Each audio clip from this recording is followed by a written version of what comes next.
we're biasing the adductors, specifically the gracilis, but any of the adductor stuff is acceptable. Now, the cool thing about the gracilis, the cool thing about anatomy, is they don't just do one thing. They do multiple things across multiple angles. So the gracilis also flexes the knee, bends the knee.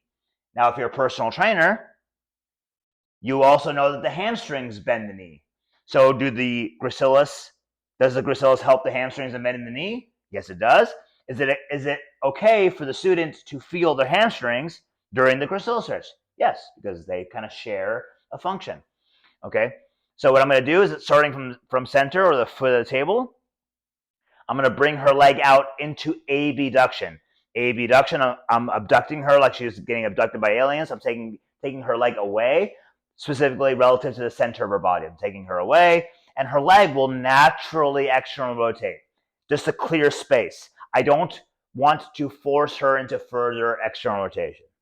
So she comes out. I can use this hand just to monitor this leg, or I can leave it be.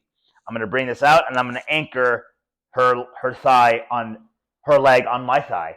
Now, just like the QL or the lateral line, depending on her tolerance, I can anchor it lower into hip extension. I can anchor it higher depending on what her hip can tolerate. My hip movement is similar to the lateral line, where I'm going to go out more with a slight turn, but I'm going to bias that lateral movement. If the leg keeps coming with me, my arms are kind of short. If I have T-Rex arms, I can have her bend her knee and bring it closer to the center and bring the leg closer to me, so I can monitor it that way, and I can create a stretch in that fashion. But if my arms are long enough, I can be here. Or if they're not coming with me, because there is independence from this leg to that leg, I don't have to worry about it at all. It's never a bad idea to monitor the exposed joint, and in this case, the exposed joint is the knee. It can be here, and then I'm going to find a different lane. So if we came out this kind of low angle, I come under. You don't have to come under, but the reason I come under with my elbow is because if you're squeezing, you're not pleasing, and anytime you're going to be involving your hands, you're likely to squeeze. It's a thing from birth, like babies grab stuff, right? So you scoop under, I bring it close to me, and I walk it back. You like that? Okay, again, I bring her leg into abduction on her own, naturally, without even her thinking about it. She goes into external rotation.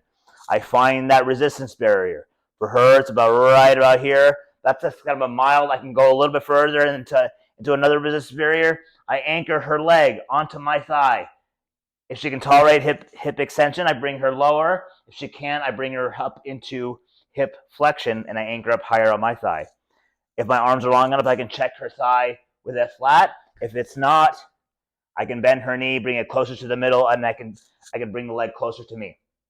If I don't have to worry about it, I don't have to worry about it. And I'm here.